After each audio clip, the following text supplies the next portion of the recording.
but we are now recording for me, which means for you, so that I can post this out on YouTube later. All right. Hi, everybody. I'm Linda Brubaker, and I'm your career transitions coach. This is Job Search Lunch and Learn, and we are a networking job seeker support group. What we want to do is, when my mouth works, we want to make sure that what we're doing is we are providing you with support, with resources, with networking, with tips and tricks, tools to help make your job search easier. Now, we know that you really don't want to be here. We understand that. So our goal is to give you the resources to help you move beyond this group and onto your next forever job. In the meantime, what we want to do is make sure that we're giving you this kinds of support that you need. So let me introduce myself first. Linda Brubaker. I've been doing this now for the last 8 years. And over those last 8 years, I've learned that I can use the experience that I have in over 20 years as a recruiter, a headhunter, a hiring manager, and an HR business partner, and the 8 years that I have as a job search coach or a career transitions coach to help people land their next forever jobs. Now, I don't believe in forever jobs anymore. What that means is that I think that you should always be looking, always be networking, always building your skills. But in the meantime, we want to make sure that you get the support you need to find that next forever job, whatever that looks like. I do this as my give back, okay? I love working with groups like this. And as I said, I've been doing it now for 8 years. One of the things that I do, though, is that in addition to working with all of you, I also do individual job search coaching. And I'm going to put my information in the chat. That's the way that I support what I do here as well. So I want to make sure that you get that. That's my only sales pitch for the day. But I want to make sure that that's there. And I am working with some of you now, and it's great. Ken Lang is another career coach, and he comes here to support me and you, and I'd love to be able to give him the opportunity to support himself as well. Sure. Thanks a lot, Brenda. Sorry, thanks, Linda. Sorry for joining late. I was actually on a call with Brenda Miller because we're planning a trip to Michigan next week to get together. I'm here to support you as much as I can. I do one-on-one LinkedIn training, but above all, I'm here from the capacity that I can share some of the best practices of what works and what doesn't work right now. I work for Lee Harrison as a job search brand specialist there, so I do see a lot of things in person that really help me understand the challenges that you all have. So I'm happy to connect with you both on and off the call. The main reason I'm here is really to understand how I can help you and Linda can help you get out of the ruts that are there, the things that you're doing, and just kind of different ways to go about the same thing. Because I know today one of the biggest topics on LinkedIn is that yearly algorithm report, and we are all so frustrated from a job search coach perspective because everyone wants to try to game the algorithm. So I'm here to tell you, don't even go there. It is I'm absolutely absolutely not with worth you. it. And I will start with one reason why. It's historical data, first of all. It's what's happened as opposed to what's happening now. And it doesn't take into account much with AI.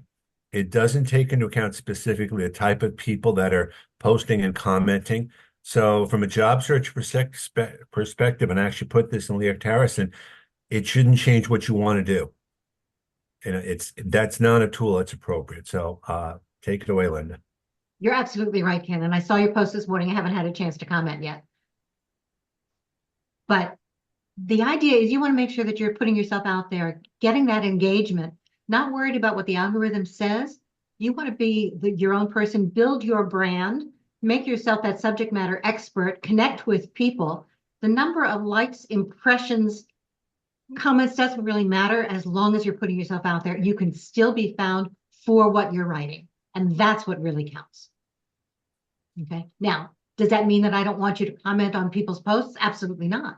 I think it's important, just as important, or sometimes even more important than putting your own post out there. That commenting keeps you visible not only in your network, but in theirs as well. So we're going to start with some quick wins.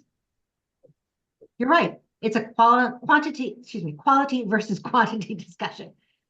I haven't had my coffee yet. I need my coffee. Um, but that's exactly what it is.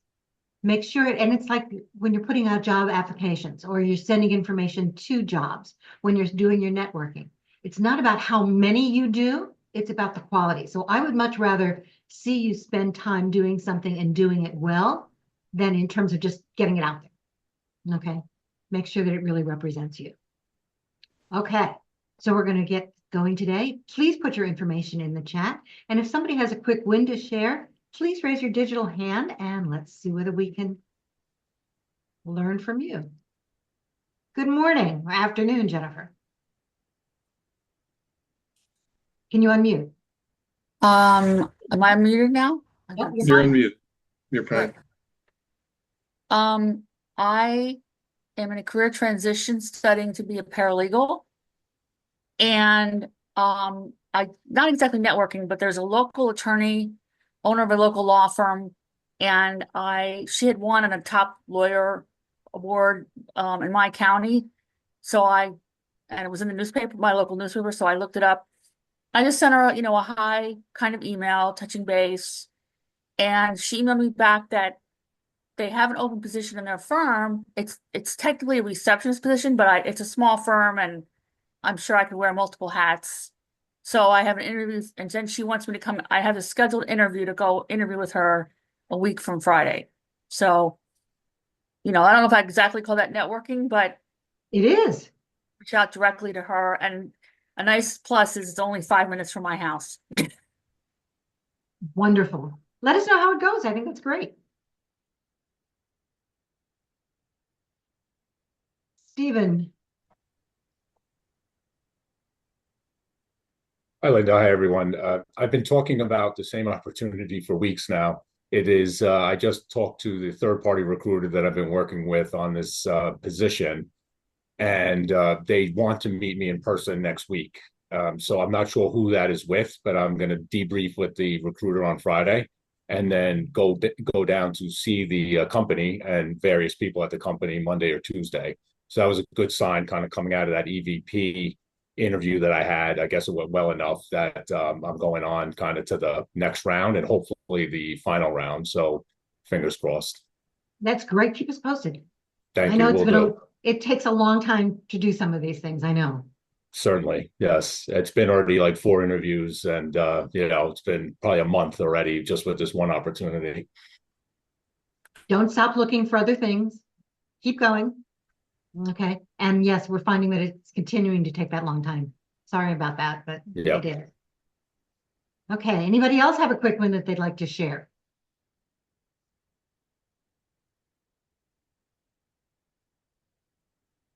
Okay. Me. Who's me? I heard. I didn't raise my hand, sorry. That's okay, Jim. So you saw it on LinkedIn. I completed that LangGraph training. So, What's that? well, it's a platform that allows you to, like, the way I picture it is somebody can send in a request, just plain English, and you can then use LLMs or any other resources to then accomplish it. It's like building an agentic agent.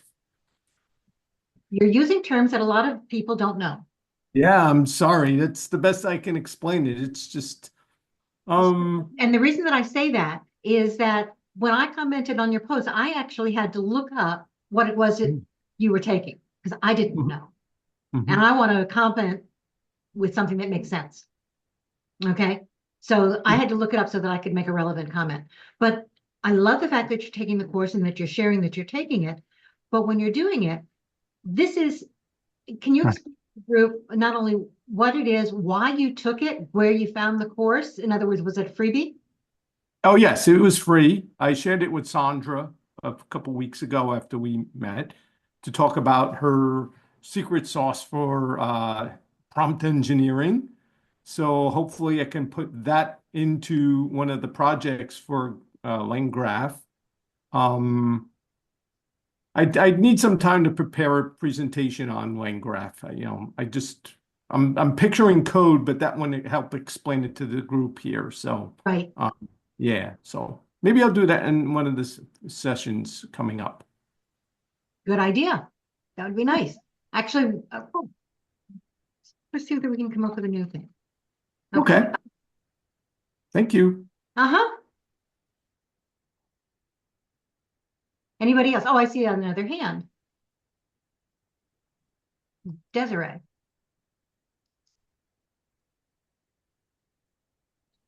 Hi there. Hi everyone. Me again. Um, I had an interview a couple weeks ago. I think I told you guys about it before. I had an interview with the actual hiring manager. Then she suggested I meet with one of her people, which I did. I didn't get that job, but the recruiter is reaching out to get some feedback. So that's fine. Okay. However, I Go also, ahead. I'm sorry, I didn't hear you, Linda. I said, did you send them a thank you note for the Not yet. rejection? I only got it late yesterday. So I will. Yes. Um, so I also had an interview with two recruiters for a job in central New York, probably about 40 minutes away or something like that. And they're gonna submit me to the company for a position. There were two positions available. One, unfortunately, the one I really wanted, because it's closer to the salary. That one apparently they have somebody already out there, an offer, or they're in the throes of an offer or something, negotiations, but they're going to submit me for the project manager position versus the program manager position. So I'm waiting for that to happen. And that is apparently they're very slow. So they said it may take at least a week before they hear anything back. The HR department is super slow. So always, yes, always send the thank you after a rejection. Mhm. You never know where their job is going to go. You never know what other opportunities might be out there. You will stand out because you are somebody who is different from everybody else. Okay, you're keeping yourself forefront, and you don't know whether the person who got hired is actually going to work out. You also don't know that whether or not the people that you've interviewed with see that there might be another opportunity for you out there. Program manager, project manager, lots of different opportunities, different ways of phrasing that, and the job may come up in another department as well. Hello, Marianne. Good morning. Wait, unmute.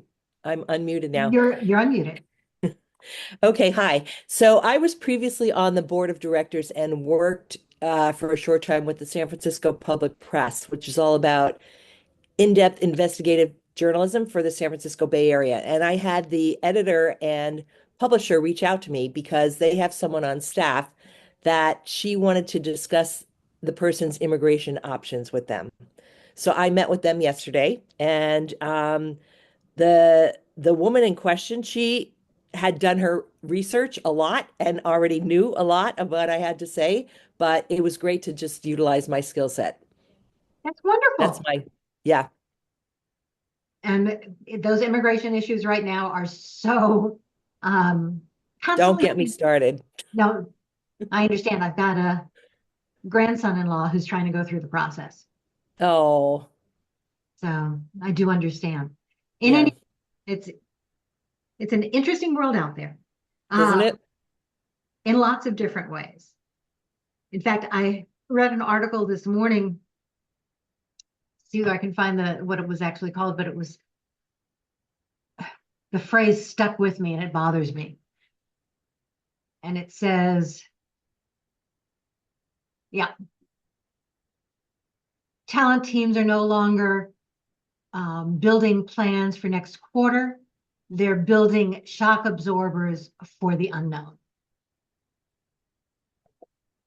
That tells you how volatile this entire job market is right now. So when you're saying it's going to take a long time to get hired, it might. When you're saying that people are not really sure what the job market's going to look like, that's true. But it gives us lots of opportunities out there to place ourselves as those subject matter experts and to make sure that one of the things that we're doing is we're constantly keeping in touch, constantly out there, that constant networking, but also the idea that when you have that rejection, after you've actually spoken with somebody, you absolutely keep in touch with that company. You connect with more people from that company if it's a company that you found you were interested in. You keep in touch with the people who, with those recruiters, okay, for future opportunities. Yes, Sherry. Even if you didn't even get the telephone interview, do you still do that? Or you actually, it's something you have to be in the interview process? So you can keep in touch with the company at any stage, but I wouldn't send a thank you for a rejection if all you did was send in your paperwork. Okay. So, Linda, could you repeat that phrase you said, no longer planning for, what was it? Let me pull it back up again. Actually, it's, I think, my post for tomorrow. I'm putting that together. Let me find it again. Oh, okay. But no, that's all right. Talent teams are no longer building plans for the next quarter. They're building shock absorbers for the unknown. Okay. Okay. The job market is constantly changing. We really don't know where it's going to go. So with my cracked crystal ball, putting on that hat, it's going to be a rocky road for a little while until some of this straightens out and companies figure out what they're doing. I saw yesterday even more layoffs coming down the pike from a variety of different organizations, everything from UPS to, shoot, can't even remember some of the other companies. There've been so many of them recently, but UPS was the one that struck me. Yeah. Yes. No, UPS. I mean, I kind of stopped looking at the number of companies and numbers because it just gets you all depressed and there's nothing you can do about it. And that's exactly right. And I think that's what that quote was really saying, what that study was saying is that because it's so unknown out there, all you can do is what you can do. You control what you can, like those follow-ups after a rejection or after an interview. But you can't control the number of people in the job market. You can't control the number of jobs that are going to be out there. And yes, it is awful, Cindy. And my cracked crystal ball says we aren't done. I think there are going to be more coming down the pike, more layoffs, both the government sector as well as the non-government sector. So a lot of people are thinking about opening up their own businesses. And whether it's doing it full-time, part-time, as a side gig, as a part of a portfolio career, putting yourself out there and doing that kind of freelancing, stringing it all together, it's not a bad thing at all. Okay. So for those of you who are thinking about that role, let me put in a plug for, and I don't have the link right now, but Ken, if you can find it real quick, for Brenda Miller's call on Friday. Oh, yeah, I'll look for it now. Yeah, sure. Okay. So on Friday, there is another free job seeker group. Well, it's not a job seeker group. It's a group for people who are self-employed or thinking about moving into that realm. Again, the same kind of question and answer, the same kind of support. Ken and I will both be there as well to support Brenda Miller. It's her group. It's going to meet once a month on Friday mornings, the first Friday of every month at 10 a.m. Eastern time. Just put in the chat. Perfect. Okay. I think it's going to be a great way of doing it. And we're also going to be talking in this group about how to string those portfolio careers together, about getting some of those side gigs, why they're important, and how you can build that into your career, okay, as well as your job search. So there are lots of different opportunities out there. Okay. A lot of people don't want to be self-employed, David. I understand that. Okay. But some people, and self-employed doesn't necessarily mean working for yourself in that way. But in my definition, and the way we're going to talk about it in this group, is not just putting out your shingle, saying, here I am, I'm going to go out and get my own business. But it's also putting together those portfolio careers, those contracts, those part-time jobs, those side gigs, all of which you need to do or might need to do or want to do in order to move forward. Okay, build skills, develop those skills, demonstrate those skills, and all of it. Okay, excellent. All right. Anybody else have a quick win? Anybody new to the group who'd like to introduce themselves very quickly? If you are, please raise your digital hand. And by the way, make sure that you put your information in the chat with your URL so that we can connect with one another and support you.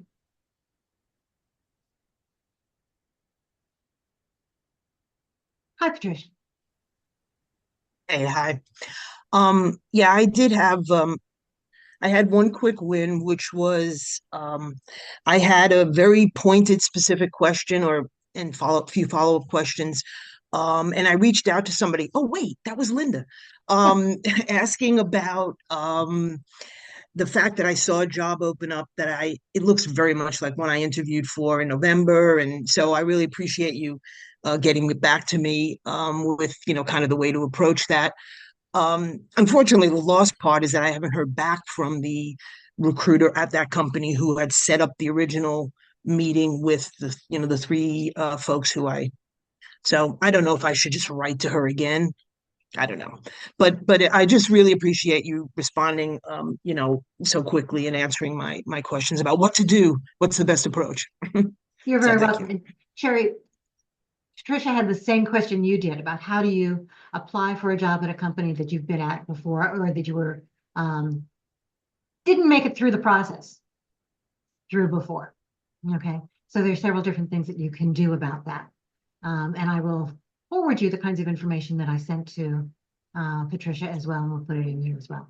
But one of the things that I want to do, thank you, Patricia, keep reaching out to them, connect with more people from the company, by the way. Continue to comment on their posts and follow them. Okay. Yeah, I tend to want to avoid being a pest.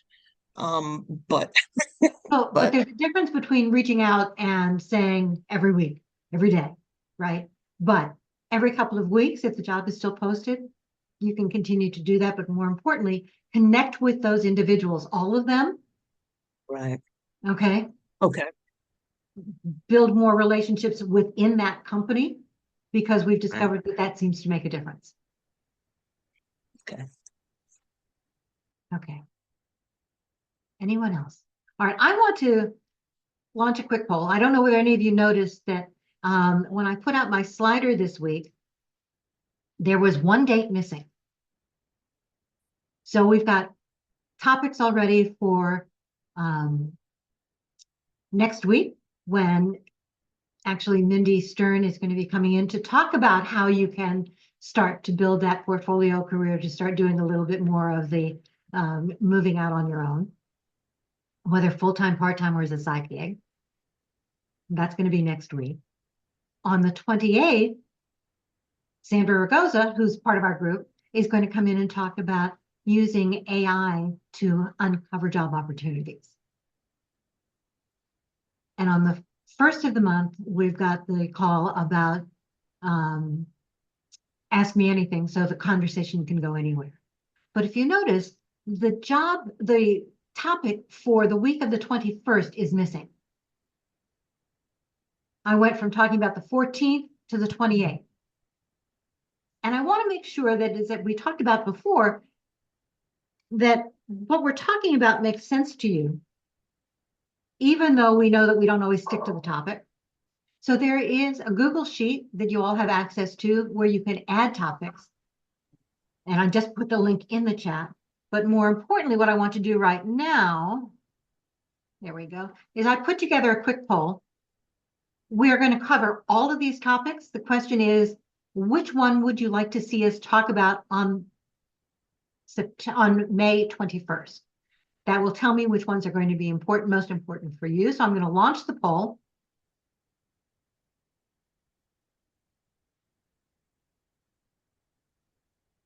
I think you should be able to just answer questions. Yep. I'll give you a minute or two to do this. And then whichever topic comes up as being the highest one for this particular poll is the one that we're going to talk about on May 21st.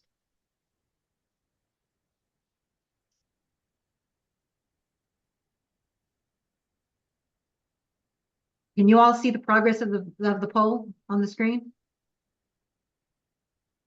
Or is that just me? It's only you. No, can't see it. No, I definitely saw it. You can see the poll, but can you see the responses? Oh, no, No. No, no. sorry. It's all right. I'm not quite sure how to do that, but that's all right. We'll figure it out. Interesting. We've got two topics right now that are exactly the same in terms of number of responses. If you haven't had a chance to vote yet, please do. Okay, I'm going to give you just another What were those two topics? what's working for you and what's not, which would be a roundtable discussion. And then the other one is pivoting to a new career. You want to do the poll again just for those two so we can narrow it down? Can you do that? Let me see. Did everybody get a chance to vote yet? I'm going to close the poll in 10, 9, 8. Right, I want to make sure that everybody has an opportunity, right? 3, 2, 1. So here's the results.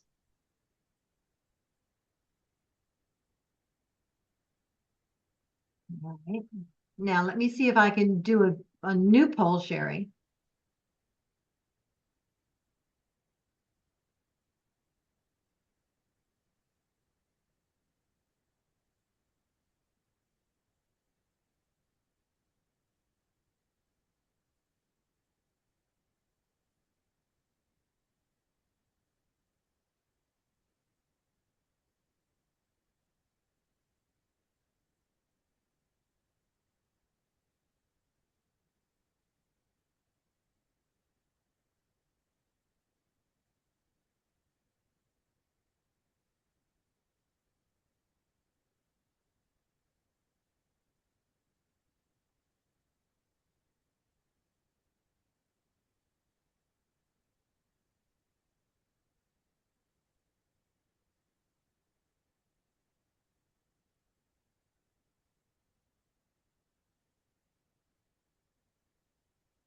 Oh, interesting.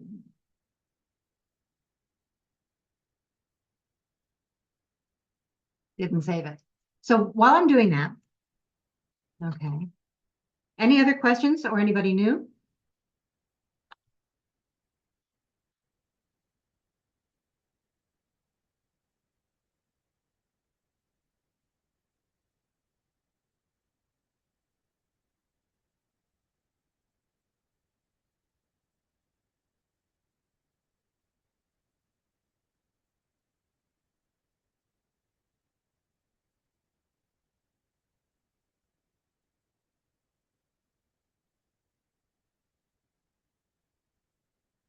Leah, you got your hand up.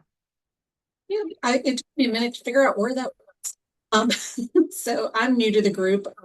This is going to be my first time with you all, but I'm actually based in right outside of it, in East Georgia, and just trying to see. Right now, I am employed. However, given we just went through round 5 of layoffs in less than a year, I feel like it's just going to be a matter of time, and I want to be a lot more prepared for the next step. I'd like to kind of own my own destiny in that way. So just trying to learn everything that I can, put myself out there a little bit more. And what is it that, go ahead, I'm sorry. What is it that you do, Leah? Right now I manage visual merchandising for a manufacturer, but most of my experience has been either as a merchant or in manufacturing operations, store retail operations, just a lot of behind the scenes. And I feel like I can do pretty much anything, except there are probably some things I don't want to do, but as far as, I kind of know myself at this point, what I like, what I don't like, but trying to see if I want to start pivoting into something else, because after 25 years as a merchant, I don't want to live in the places where those jobs are prevalent. So I have to kind of look for different opportunities at this point.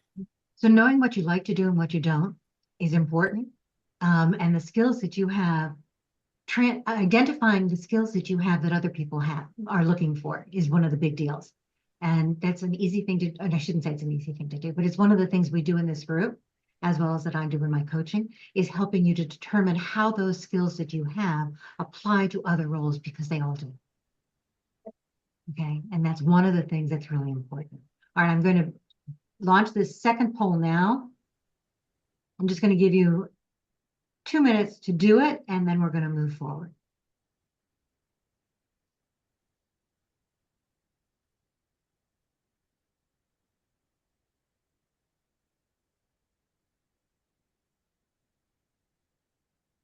Ready?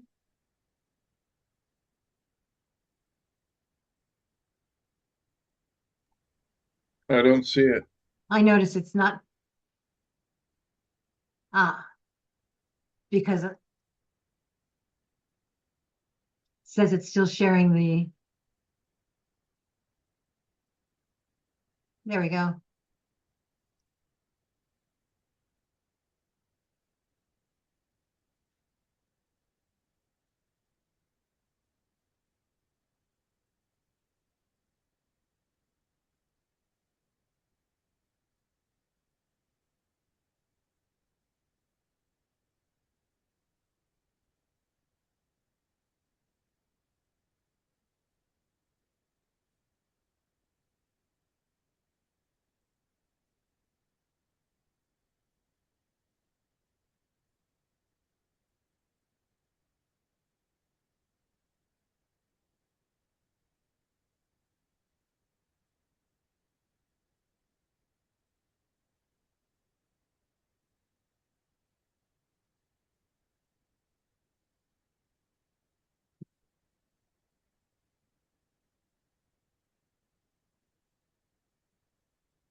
All right. Just another 15 seconds. It looks like we have a pretty clear winner right now.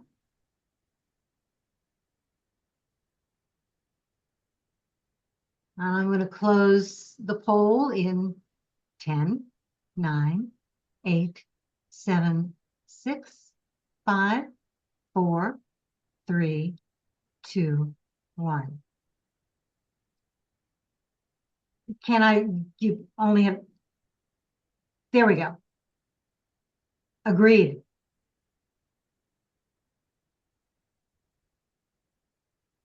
Okay. So can you all see the results? Yes. Okay. So Ken had a great point. If we do when we do the roundtable discussion, okay, which is what it looks like it's going to be for the 21st. Roundtable discussion means, guys, that you all are actually leading the conversation.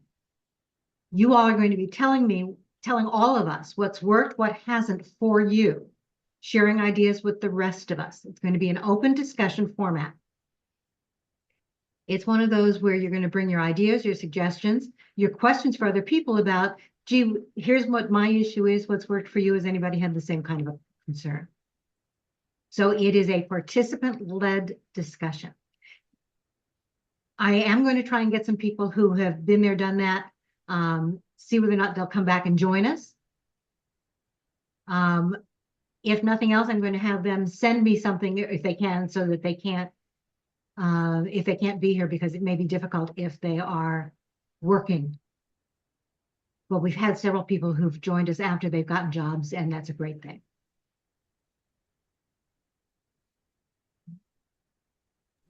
So this is, you said this is going to be on the May 21st. May 21st. Correct. Okay. So if you have specific issues that you want people to talk about, okay, let us know, put them in the private group. By the way, I put the link for the private group in the chat. Private group means that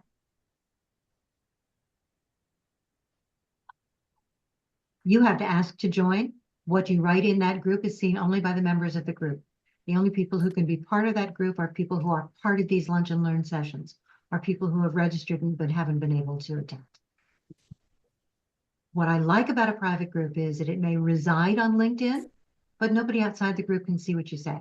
So everything is private to what happens there. It's a place to share ideas, questions, concerns, to put in job opportunities that people have. I have one that's going out later. It's actually not going out to the private group. It's just a generalized post. I love it when past clients or people who've attended these sessions have said, hey, there's a job at my company. Go ahead and apply. And by the way, use my name. Okay. So those are really great things. I haven't seen that happen yet. As it comes out after this, Sherry.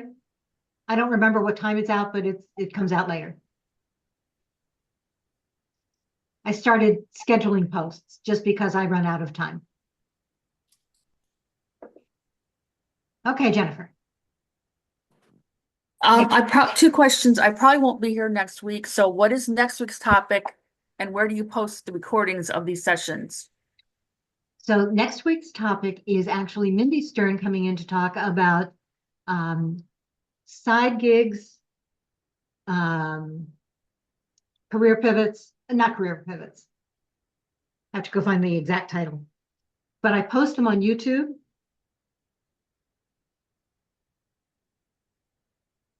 And you can see that session or you can see any others. If you have a question for her, by the way, even though you can't come, DM me and tell me, and I'll make sure that we ask it. Great question. Okay. Anything else before we keep going? I haven't been monitoring the chat. I apologize. But if there's questions in there that we want to take a look at, let me know. Raise your hand.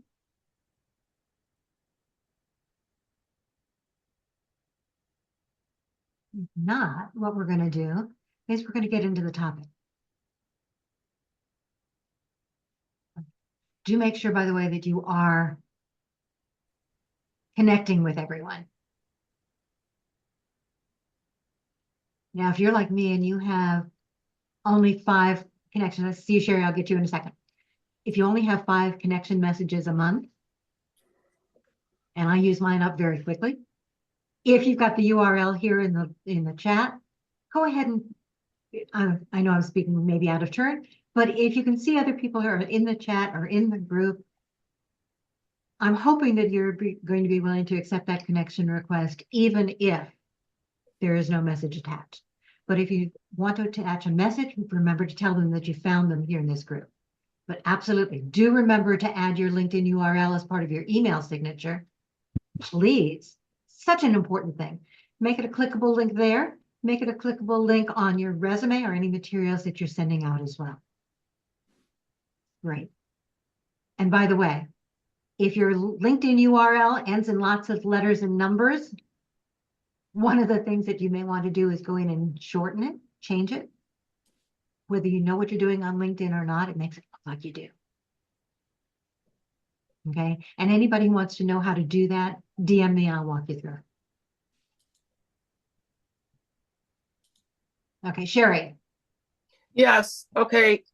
So there is one company that I recently applied to and one that I'm going to apply to. They're both 5-minute drive from my house. Okay. What is your opinion of hand delivering hard copy of my resume and cover letter? All right, I'm putting on my HR hat. My HR hat says don't. Why not? Here's the reason. If it's a manufacturing company, a small company, maybe. If it is a large company, in most cases, it's not necessarily going to get where you need it to be. And here's the reason why, Sherry. Legal departments often will say, I have now seen your face and I will, okay. And therefore, there are many companies and several of them that I actually worked for, both as a recruiter, as an outside recruiter, as well as an HR person, where the receptionist was told, please tell people to apply online and that hand copy of your resume goes into the circular file. Okay. So Okay. don't do it ever. It's up to you. If you know the people there, you know somebody there, you can do it. No, I don't. If is it a large company?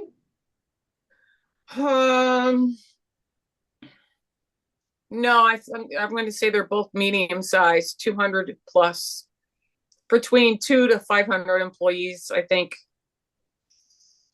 Okay. You can try, but I wouldn't stop you from applying online at the same time. It's not an either or. Okay. Okay. Now, dropping off a thank you note in person is not a bad idea. Okay. Okay. The difference is that it may take longer to get there than it does with an email.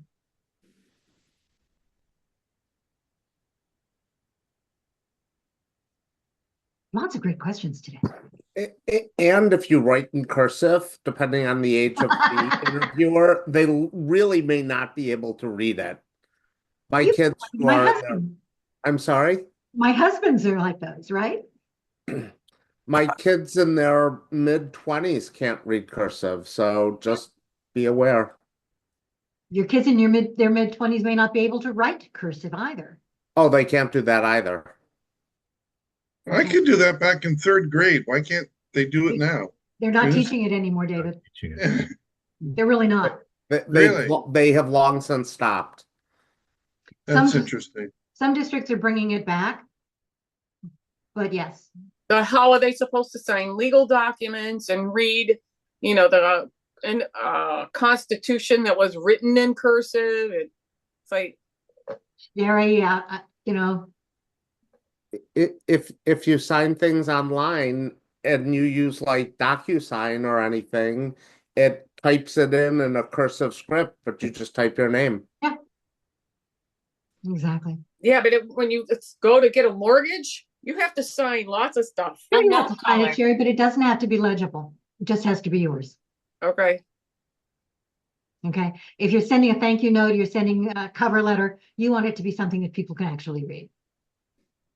Okay. So if you're dropping it off, there's nothing wrong with typing it. Your cover letter is an example, and then hand signing it, but don't write it all in cursive. If you are sending a thank you note or walking a thank you note in or sending a hard copy of your thank you note, it's okay to do it in cursive, but just make sure that it can be read by anyone. Okay, not a stylized writing. Take your time, do it.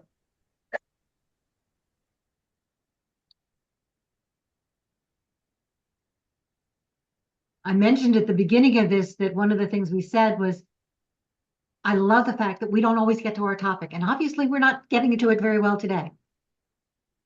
But one of the things that's important is that we make sure that we're going where you want to be and what you want to be talking about.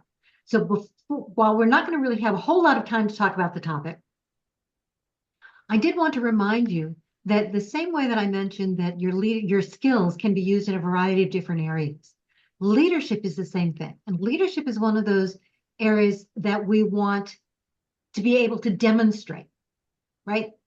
Think back to kindergarten, show and tell. If you simply tell something from a job seeker perspective, whether you're doing it in any capacity, just telling isn't important. It doesn't do enough.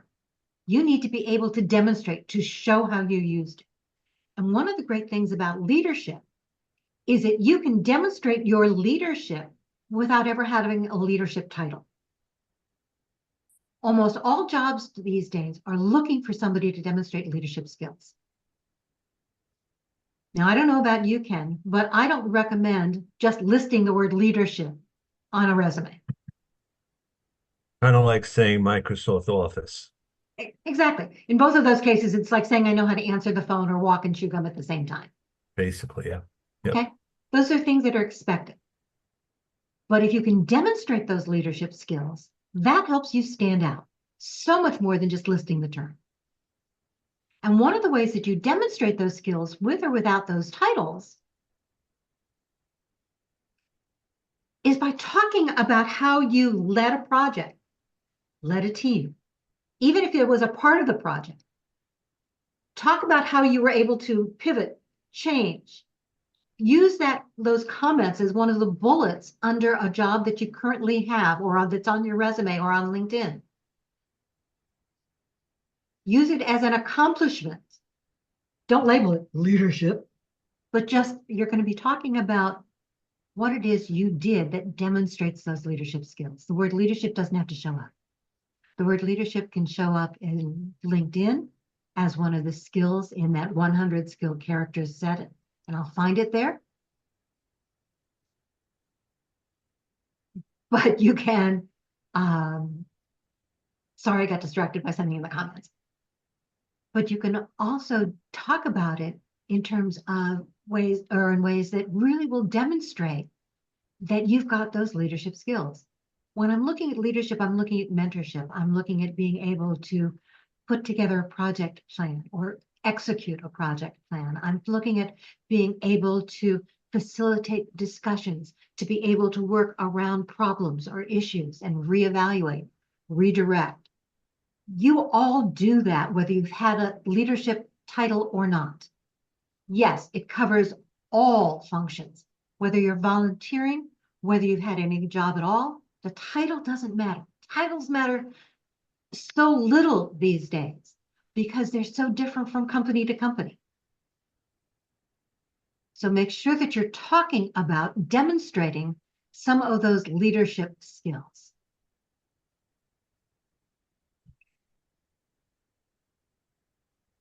Linda, I dropped a link in the chat to Brenda's link about shortening your LinkedIn Perfect. URL. I appreciate So that. it's in Thank there you. at the bottom, towards the bottom. Perfect. Okay. And that's a really important thing to do because whether you're really LinkedIn savvy or not, that shortened URL makes it appear that you are. Don't worry about the fact that it's changed from what other people have already seen. It's not a problem. Just move it moving forward. Okay. It's an easy way to connect with other people. Make sure that that URL that you have that for your materials is active and available, no typos. We really want to make sure that we can connect with you in all that you do. And remember what Kenneth said, make sure that you've got that LinkedIn URL as part of your signature for everything you do. Whether it's you're on an email, whether it's a thank you note, whether it's a cover letter, that LinkedIn URL needs to be active there and on your resume and materials as well.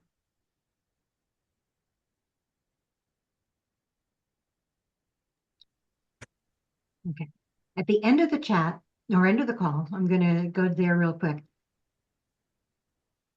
Make sure that you copy the chat. I will put a copy of it in our private group as well. But there are two ways to copy the chat. One is to go up to the top of the chat bar where it says Job Search Lunch and Learn.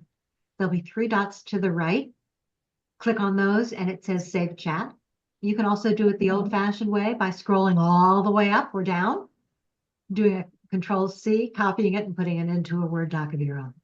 When I put it into the private chat, which I will try to do later this afternoon, but I'm trying to not get to the point of over-promising and under-delivering. So it will be there, okay, either today or tomorrow.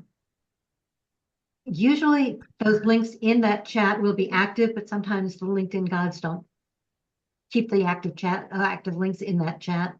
I always try and make sure that they're there, but if you need them, do it. If nothing else, you can always just copy and paste it into your toolbar and it'll still work.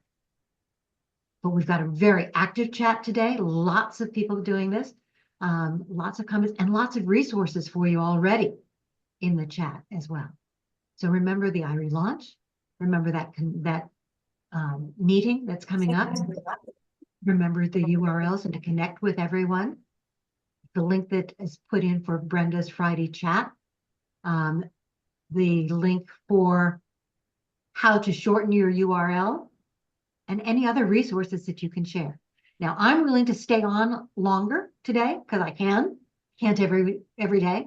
But for those of you who want to stay a little longer and talk a little more about demonstrating leadership, please do that. Otherwise, what we'll do is we will use this as a topic for another time.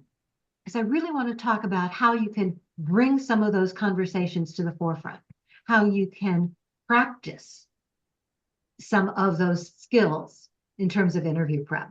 not just interview prep, but also the idea of how do you add those to your resume and to your LinkedIn profile so that you're demonstrating some of those skills as well.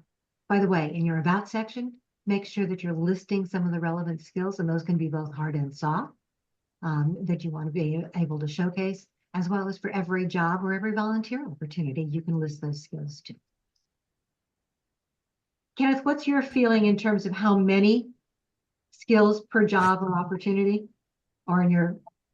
Well, if I believe the algorithm, which I don't, they usually say 5 to 7, but I would go putting the top skills you want for each job at the top and not worry about the ones that are 5 or 6 or 7 below, because no one's going to see them. Exactly. So my feeling is, as a recruiter or somebody who is reading those, if you're going beyond 10 for each job, I'm going to stop looking. Okay. The LinkedIn search bar may still find it, but I'm going to find it regardless. I'd rather see top skills at the top instead of anything else. And I agree with you. I absolutely agree. And remember that in terms of the skills on your profile, we only see the top 2 that you've listed. So they're all there, but make sure that the top 2, the ones that actually show up on your profile itself before I click see all, those top 2 are the ones you most want to be found for. People don't realize you can move them around, though, which I find again and again. It's like you can move things around. Absolutely. And you should. And every time you get an endorsement for a skill, LinkedIn is going to change where that skill shows up in your listing. So every time you're endorsed, and please endorse each other for those skills, but every time you're endorsed for a skill, go back in and check the positioning of your skill set and reorder them again, because LinkedIn is automatically going to put the one that was just endorsed at the top of the list. Okay.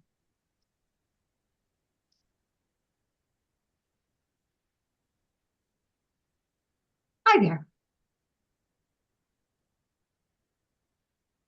Jennifer. Hi, a suggestion and a question. A suggestion is whenever I'm emailing, especially, in part of my email signature, I put my phone number too, because that way I know people usually just do email, but that way, if they read the email from their smartphone, that phone number is a link. And all you have to do is touch it and then it dials. Yep. Well, it goes right to the phone number. So nobody has to scrounge for your phone number or have it, transverse numbers and, that junk. No, So I it think shows that's right great. there. So- I actually have some volunteer experience. I joined my local county paralegal association in my county in Pennsylvania. And because I have a background in IT, that's the career I'm pivoting away from. I volunteered to help keep their website updated and new events added, which I've been doing. And I also took over their LinkedIn profile page for the association. And I add events to there, me, myself, and I. And I put that on my LinkedIn profile, but I'm not sure if and where to put on my resume. Should it be there? I think it is an important experience because I haven't worked in a few years either. So that shows I'm What is your volunteering. current experience? Okay. Just right there. Yep. Okay. Okay. Thank you. And I would do that on your profile, and you can do it on your resume as well. Okay. Thank you. Absolutely. Volunteer work gives you lots of great experience and lots of things that you can leverage into other things. So yeah, please do. David, you have another question. Yes, I do. I'd like to bring up the fact you're saying volunteer work is good. Well, I think there's a possibility my volunteer work might somehow qualify as leadership. When I got in for one of the volunteer events, the office manager told me how to prepare the postcards, like stamp and put labels on them. Then she walked away and I was doing that. The other volunteers showed up and I showed them the same thing that she showed me how to stamp and put labels on them, and then kind of like kept an eye on them and give them advice when they needed it. And then we got them all done. We were able to mail them. Would that count as leadership? So what you were doing was you were providing the training, is the way I would phrase it. When new Okay. people came in to volunteer for the same project. I wouldn't talk about the fact that it was stamping and putting on the labels, but just the generalized activity that you were providing the So it's training. more training than leadership then. But it's still leading. Well, it doesn't matter. a leader trains. Okay. Okay, thank you. That's a big help to me. Sure.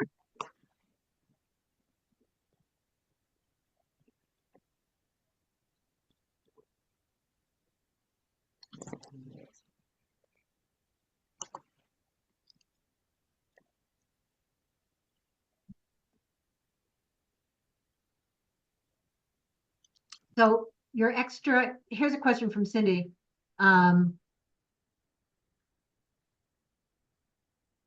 None of us wants to manage the LinkedIn algorithm. We don't want to pay a whole lot of attention to it, and that's absolutely true. However, there are some things that we can't avoid. So I don't worry about the LinkedIn. I don't worry, honestly, about how many likes, posts, comments people make, whether it's my posts or someone else's. My goal has never been to be viral. My goal is to provide information and support. So I don't chase those. And I notice that when people have large numbers, it's usually because there is an AI bot in the background. Not a good thing. What I want you to do, though, is you do need to pay attention in terms of the LinkedIn algorithm only to the fact that, yes, you need a job, a current job, if you've been out of the way or off the market for a while. You need to have something on your resume or on your LinkedIn experience level so that it doesn't look as though you are unemployed. Now, if I put on my recruiter hat, if I see that you've been unemployed for a period of time, honestly, I don't care. I know what the market is all about. I know that you've been doing other things. Most companies recognize that as well. And it's no longer the stigma that it used to be to say that I'm going to hire or not hire somebody because they are employed or unemployed. The difference is, from the LinkedIn algorithm standpoint, if you are not listed as having a current employer, you may not come up in searches as high when I'm searching for somebody like you. Which is why it's important to do some of the, sorry, I'm looking over here to find the link.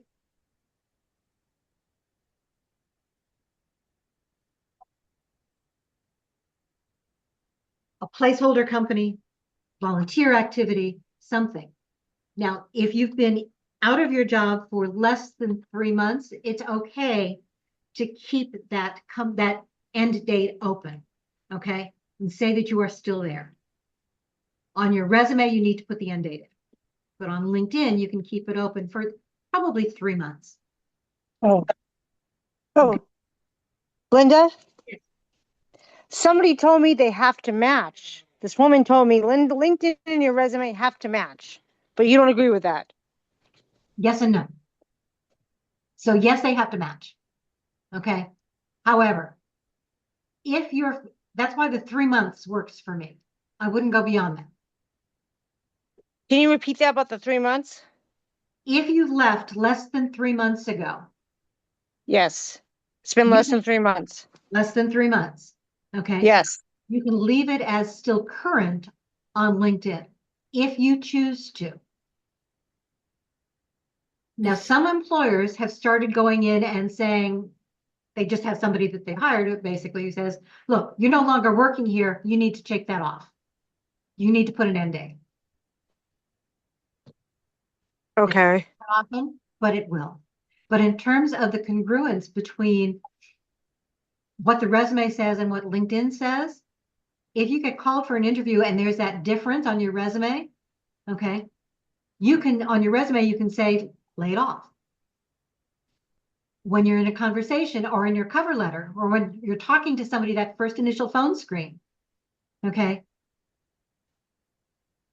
is that I was recently laid off and I wanted to make you aware of that fact. But I wanted to keep it active on LinkedIn because that's the way LinkedIn likes to see it. Period. Yeah, and one HR person, he didn't seem too happy that it said I was still there. He said, you shouldn't worry about that, about the being laid off. It happens all the time. It didn't matter because I didn't really want the job anyway. So no. So I would actually see if I can. I'm sorry, I don't know who's speaking. I apologize. Oh, this is Cindy. Okay, Cindy. I just blocked my video. Ah, all right, then never mind.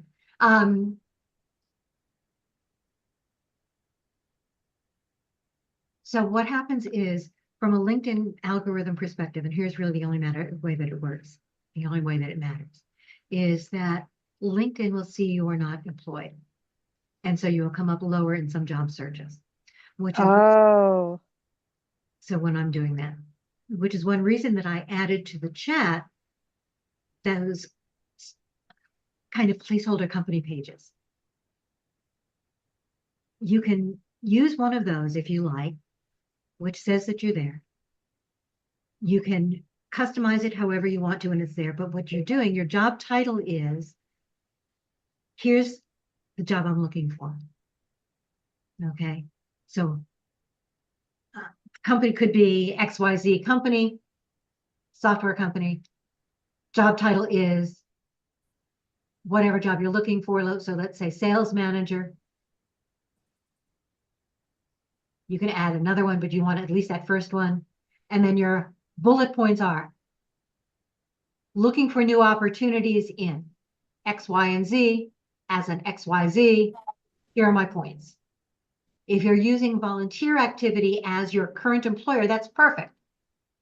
Okay? Make sure that you're putting in the name of the organization for which you are volunteering. If it's a large enough organization, they may have a company page. Associate yourself with that. Okay. Okay. Thank you. That works too. Now, I know that there are some LinkedIn coaches who will tell you that you can keep that job open, your current or last job open, as long as you like on LinkedIn, just to keep it active on the algorithm area. From a recruiter standpoint, from a hiring manager standpoint, it looks as though you're lying. It doesn't look honest. Would you repeat the last part, please? Sherry, what I said is that if you keep your last job open for longer than 3 months on LinkedIn. Okay, got it. Okay. Or any job, doesn't have to be the last one. It could have been any previous one as well. But for longer than 3 months after you actually left, it appears to be dishonest. LinkedIn algorithm may not care, but I care. Hiring managers care. Recruiters care. HR cares. That's that lying aspect. I would rather see you put in volunteer activity. I'd rather see you associate yourself with one of the placeholder companies or develop your own placeholder company. Okay. Putting together a company page is as simple as a couple of quick keystrokes, putting together a quick little logo so that it's something to associate with it. You don't have to have any activity on it. It just gives you that opportunity, and whatever your job title is would be the title for the company, for the kinds of jobs you're looking for. Your bullets would be the kinds of jobs you're looking at. Okay, and associate your top skills with that job as well. So please don't keep it open more than 3 months. My preference would be sooner is better, but 3 months in my head will work. No, you do not need to launch your own company. You don't need to register it as an LLC. You don't need to do anything else. It doesn't need to even be a formal company. You're just putting together a company page on LinkedIn. And it can just be for your job search. There doesn't have to be anything else listed with it. Sherry. Yes, thank you. I'm kind of piggybacking off something that was talked about a little, just, I don't know, 5-10 minutes ago. Excuse me. So I was in communication with a recruiter earlier today about a job that she had posted, emailed her. I asked her, you know, because she said that she's already submitted a couple resumes. So I asked her, how and where do you typically find your candidates, and in what order do you source them? She comes back, she says, we have a wide variety of sources that we use for qualified candidates. But then she goes on and says the client dictates what sort of experience and background they are looking for. Stability, knowledge, and skills are in the relevant software. What I, being someone from marketing, that's always the department that is looked at first when companies want to make cutbacks. And so since 2015, my resume doesn't show a lot of stability. What's your response on that, Linda? I mean, I'm doing the best that I can. And from a former recruiter's point of view,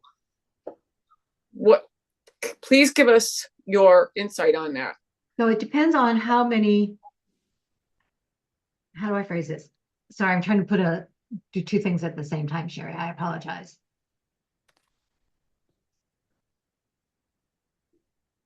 Oh, come on. Second monitor is great, but not when it isn't working. There we go.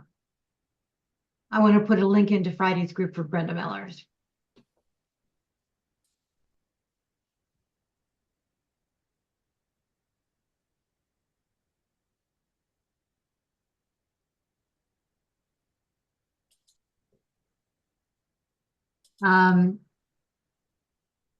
So there are several ways of doing it. If you've got several of them in a row, then I might list them as marketing management, marketing opportunities. And instead of listing the individual companies,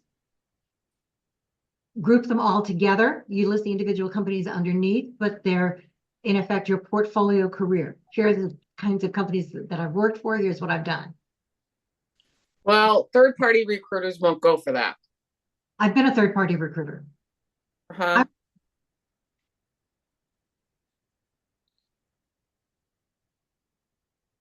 So Linda, yes, I just put Brenda's link in to Cindy's as a thread. good, because I just did it too. That's what I was looking for. Thank you. Okay. And it depends on the way you phrase it and how you put it together. But when we talk portfolio careers, that's something that we can talk about. Sherry, I don't remember your resume offhand.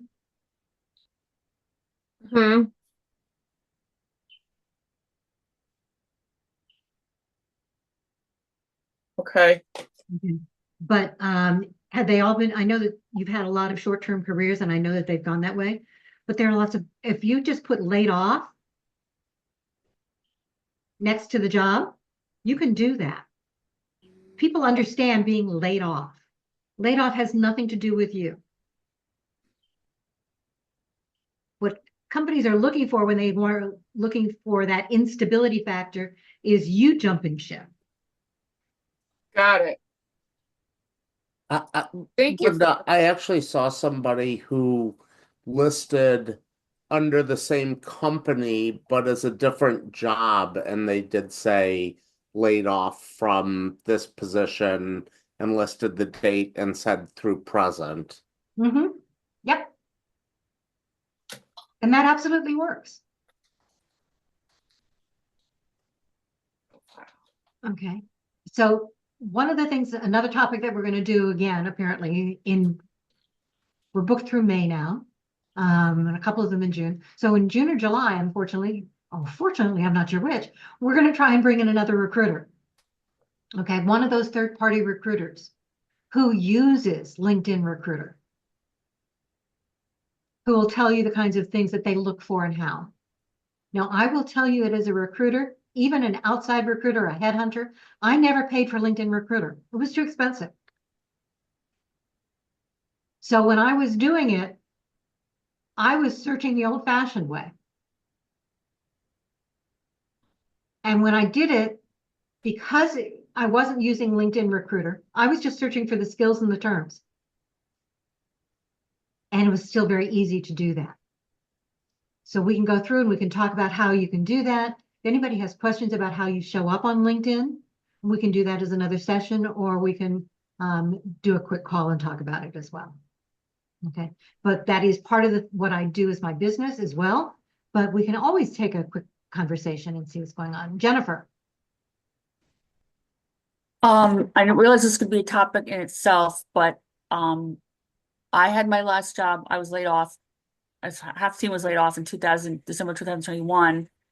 And then for a couple years, I had a lot of personal and family responsibilities to deal with. And then end of last August, when I started actively going to class online to pursue my paralegal certificate, which I'll finish by the end of June, but how to handle those gaps in the resume, especially if they were personal and family. So I can't say I didn't even volunteer during that time per se. This volunteer I talked about earlier started in January with the Paralegal Association. In addition to my certificate, which started the end of August. The studying on going online for classes. Okay. I'm just trying to write a couple of ideas in here. So add that to the list. We will try and include it. And if I can't include it relatively soon as a topic, then I'll make sure that I do it as a post so that we can talk about how to do it. Okay. Also go back through some of the YouTube postings or YouTube videos, because some of these topics we've talked about before, although we ramble. So we may not get there, but it's not a bad way to do something. So I'm adding the new idea, listing layoff status on your resume on LinkedIn. A new idea might be, Linda, yes. where do you put on, when you were said laid off, where in your resume do you put that? Do you put it after the job title? After the job title, and then, yeah, that way your dates make sense.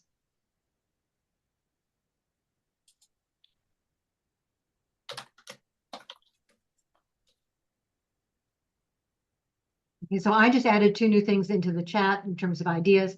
We'll see what else we can add. Other ideas people have.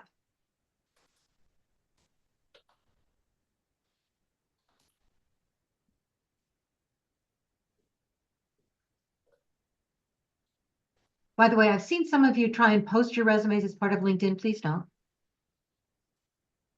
And one more tip. I love the open to work posts. I love the green banner. But take off, LinkedIn, please don't listen, but please take off the hashtag open to work. The hashtag open to work is what's going to subject you to lots of spammers, to lots of AI posts and comments.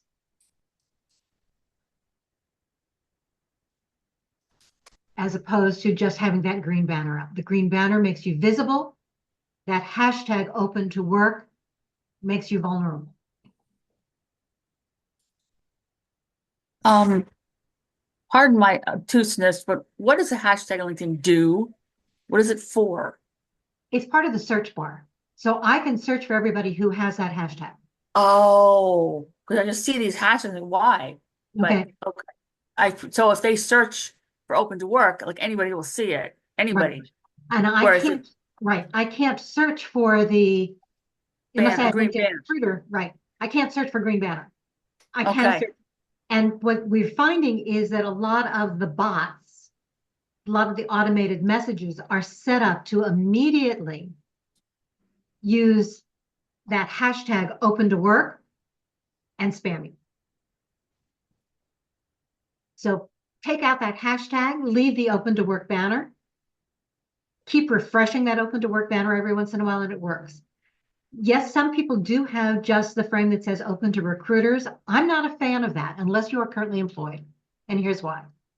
If you say you're open to work only for recruiters, the only people who see that would be the people who have paid for LinkedIn Recruiter. Fewer than 1/3 of the recruiters active on LinkedIn pay for LinkedIn Recruiter. So you're really limiting your visibility. It doesn't do what you think it will. Sorry. Okay. If you are currently employed, absolutely do it. If for some reason you don't want all your former colleagues to know, then go ahead and do it. It's still going to increase your visibility more than not having it up at all. But the open to work to recruiters only doesn't mean every recruiter on LinkedIn. It means every recruiter who's paying for LinkedIn Recruiter. Yes, Michael, you're right. The open to work banner does default to that open to work hashtag, but you can manually go in and remove it.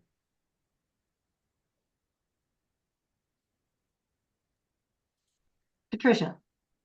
Yeah, I mean, to make a fine point on that, the fact that the graphic includes the hashtag is not the same as the hashtag being, well, but that's not how hashtags work, though. That means they've decided to do it that way. If I have a picture of myself and I happen to have a hashtag over here, that is not that's a graphic. It's not something that you're finding as that's functioning the way the hashtag is designed to function.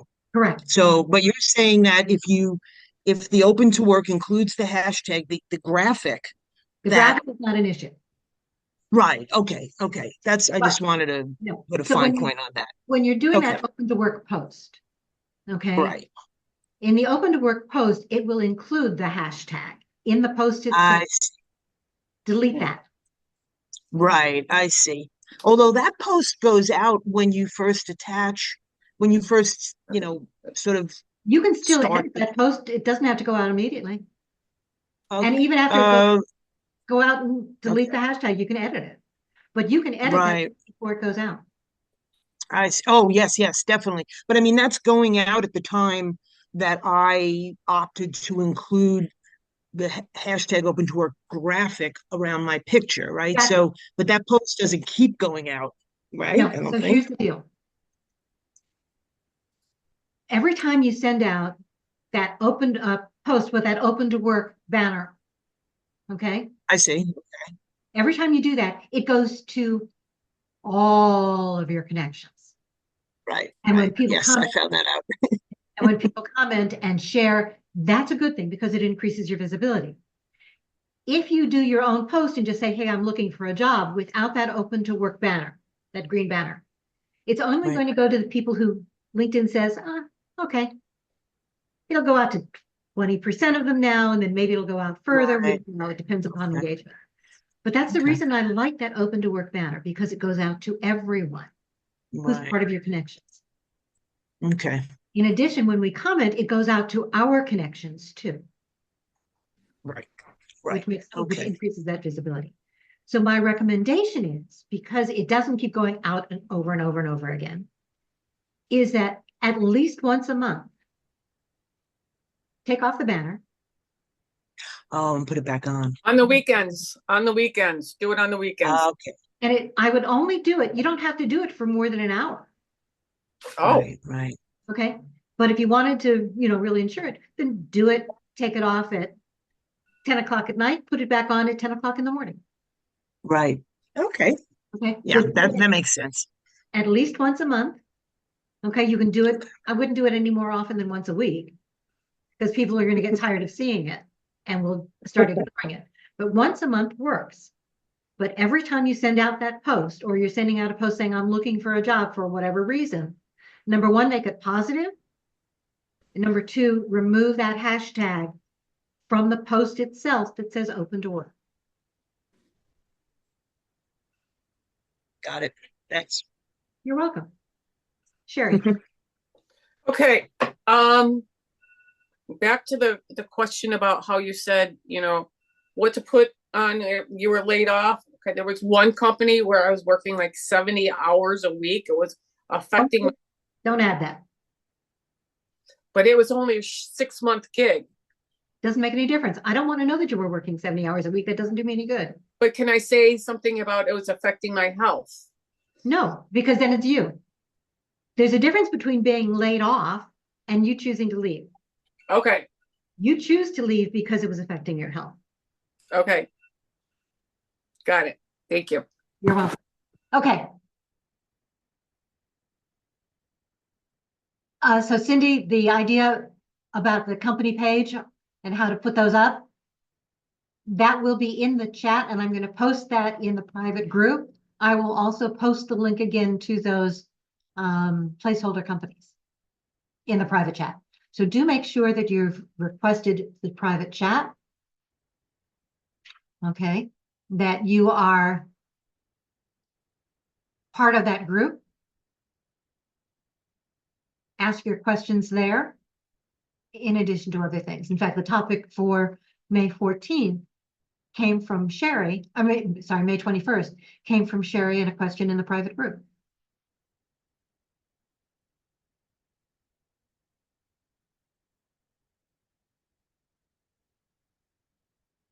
So here's the private group link again. Make sure you request it. I will go in later this afternoon and go ahead and add the people to the group who've requested it. Do make sure, by the way, that you have connected with me as well, so that I can send you reminders about some of these sessions. Otherwise, I can't. And I'm going to stop